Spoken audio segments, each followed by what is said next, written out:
Lord have mercy. Chicago is back in the headlines again. Thank you all for joining us this afternoon. Let me start by saying this. I do not take this executive action lightly. I would have preferred to work in a more collaborative approach. I would have preferred to do the work with our allies in City Council to pass legislation ultimately. And we were doing that. We were doing just that. But some of the leaders who we are working with are standing behind me today. But unfortunately, we do not have the luxury of time. We have received credible reports that we have days, not weeks, before our city sees some type of militarized activity by the federal government. It is unclear at this time what that will look like exactly.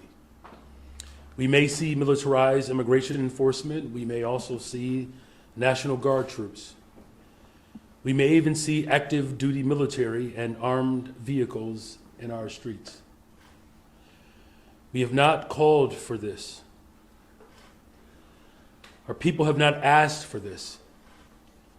But nevertheless, we find ourselves having to respond to this. Let me be absolutely clear. Although we believe the reports we have received are highly credible, this is an erratic, impulsive administration, and it is not always possible to understand and know exactly how he will move. He could change his mind, he could reverse course. In fact, I encourage him to do that. But still, we take these threats seriously, and we find ourselves in a position where we must take immediate, drastic action to protect our people from federal overreach. I'm signing an executive order today that will launch the Protecting Chicago initiative. This is a project that builds on the months of preparation that we have done that has led up to this very moment.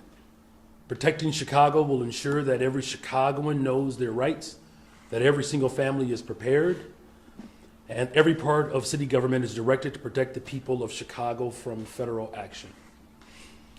This sweeping executive order directs our Department of Law to pursue any and every legal mechanism to hold this administration accountable for violating the rights of Chicagoans.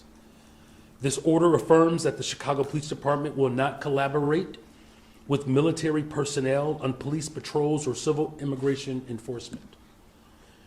We will not have our police officers, who are working hard every single day to drive down crime, deputized to do traffic stops and checkpoints for the president. This order affirms the CPD officers will be directed to wear CPD uniforms and refrain from wearing masks so that residents can clearly distinguish them from federal agents. And finally, But this time, Mayor Brandon Johnson ain't playing with Trump. Man signed an executive order basically saying, keep your tanks, your feds, and your Navy SEAL cosplay out of the Windy City.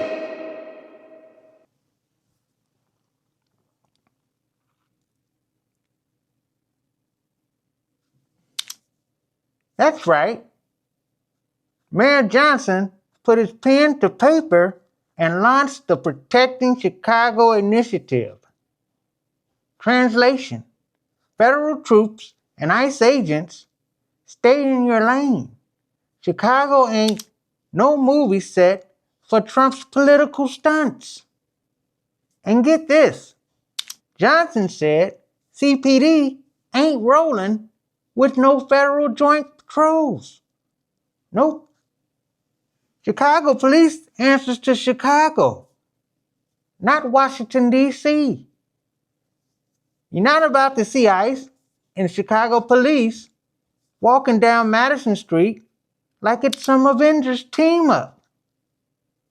Any federal agent that steps foot in Chicago under this crackdown gotta show up with a badge, a name tag, a body cam. No more mystery men in ski masks. If you're knocking on doors, the people better know who you are and what you're about.